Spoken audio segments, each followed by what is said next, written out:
तो कह रहा है दो बिंदुओं के बीच दूरी ज्ञात करना। अब दो बिंदु मान लो कि तुम्हारा कुछ भी हो सकता है कि ये बिंदु हो गया एक ये बिंदु, तो इसके बीच में हमको दूरी ज्ञात करना है, ठीक ना। तो दूरी ज्ञात करने के लिए कौन सा सूत्र का उपयोग होगा, उसी को हम लोग निकालेंगे अभी सिद्ध करके, ठीक ना। अब इसको सिद्ध करने के लिए तुमको पहले एगो एक्स अक्ष और एगो वाई अक्ष बनाना है, ठीक ना।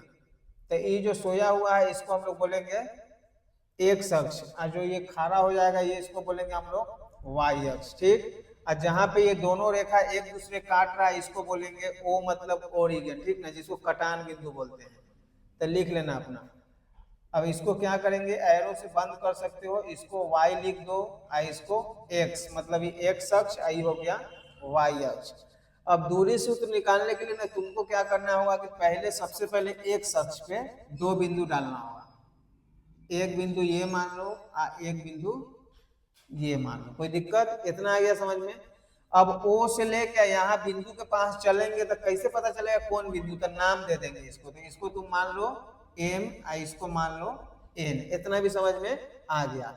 अब O से लेकर M के बीच में जा रहे हैं ना दूरी तय करके, तो इसको हम लोग बोलेंगे x1, क्या बोलेंगे। अब O से लेके N के बीच में जा रहे हैं ना, तो इसको बोलेंगे हम लोग x2, इतना भी समझ में आ गया। तुमको हम समझाने के लिए इसे डॉट डॉट दे दिए, तुम एगो सीधा रेखा खींच के भी लिख सकते हो या डायरेक्ट भी लिख सकते हो, ठीक ना। तो इतना आ गया समझ में ना। तब जब हम लोग x अक्ष पे लिए है ना बिंदु, तो हमको y अक्ष पे भी लेना पड़ेगा। तो हमको इसके ऊपर सेम तरीका से गुजरना पड़ेगा, जितना दूरी e है मान लो कि x वाला, उसी तरीका से हमको एगो रेखा ऐसे खींचना होगा यहाँ पे, ठीक ना। तो e हो गया x1, तो इसको मान लेंगे हम लोग y1, समझ रहा है बात को। अब तुमको क्या करना है कि जैसे कि OM छोटा है और ON बड़ा है, तो वैसे ही है कि O और ऊपर में यहाँ पे तुमको देना पड़ेगा कुछ, तो इसका नाम क्या दे दो A। तो MA छोटा हो गया और ऊपर में जैसे मान लो कि यहाँ पे एगो देना पड़ेगा इसे, ठीक ना। तो ये छोटा हो गया, ये वाला बड़ा हो गया, तो यहाँ पे तुम दे दो सब B दे सकते हो, ठीक ना। यहाँ पे तो इसको क्या दे दिया B, और ऊपर में हम लोग यहाँ पे दे देंगे। अब इसको ऐसे यहाँ पे लाके मिला के इसको इसे कर देना है, ठीक। अब ए से लेके यहाँ नाम चेंज कर दो, यहाँ पे तुम बी दे दो और यहाँ पे तुम सी दे दो, ठीक ना।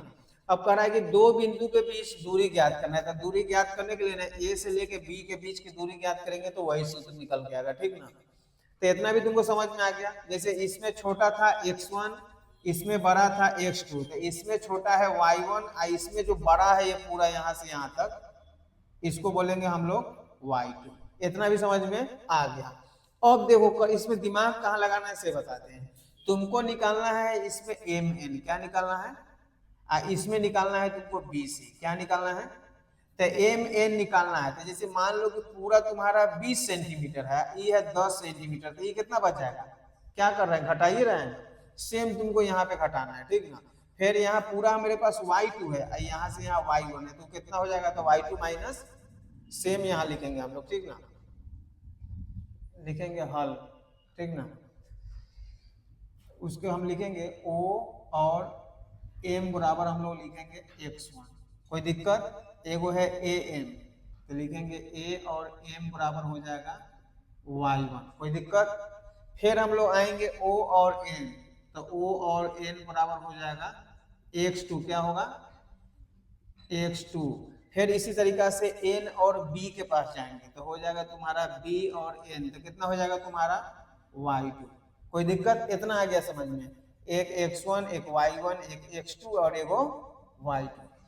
अब तुमको जो निकालना है ना उसका नाम है mn और ac, दोनों बराबर है, जितना e है उतने e है, तो लिखेंगे इसीलिए ac, कथी लिखेंगे, ac बराबर हो जाएगा m और n, ठीक ना। अब पूरा मेरे पास क्या है, तो x2 है और छोटा वाला क्या है x1 है, तो घट गया। फिर अब यहाँ आएंगे ए साइड में, तो पूरा मेरे पास क्या है, अब इसमें क्या निकालना है से बताते हैं। इसमें तुमको BC निकालना है, क्या निकालना है, अब BC बराबर क्या हो जाएगा तुम्हारा, कि पूरा तुम्हारा हो गया y2, उसके बाद तुम्हारा हो जाएगा ये छोटा वाला जो इन की घटाना है वो कितना हो जाएगा तुम्हारा y1, इतना हो गया। अब लिखेंगे हम लोग, अब समकोण त्रिभुज ए बी सी में, तुमको चलना है समकोण त्रिभुज ए बी सी में। अब ये जो सी है ना 90 डिग्री है ना, तो समकोण हो गया। अब समकोण त्रिभुज है, तुमको पता है कि लंब का स्क्वायर, कर्ण का स्क्वायर, आधार का स्क्वायर, तीनों में समानांतर कुछ पाया जाता है, ठीक ना। तो उसमें आ जाएंगे हम लोग, लंब का स्क्वायर पहले लिखेंगे, ठीक ना, अब प्लस में आधार का स्क्वायर, अब बराबर में कथी कर्ण का स्क्वायर। इतना हो गया तुम्हारा। अब क्या करना है कि लंब को हटा देना है। लंब का नाम यहाँ पे BC है, क्या है, तो BC की जगह देखो कितना आया है तुम्हारे पास, y2 माइनस, गलत हो गया है, y2 माइनस y1 का स्क्वायर। कोई दिक्कत? आधार की जगह पर देखो क्या है तुम्हारे पास,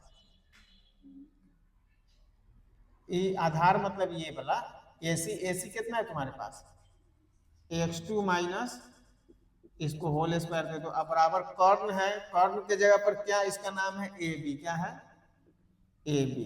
तो हम लोग लिखेंगे AB का स्क्वायर, क्योंकि मालूम नहीं है तो वैसे ही लिखेंगे, ठीक ना।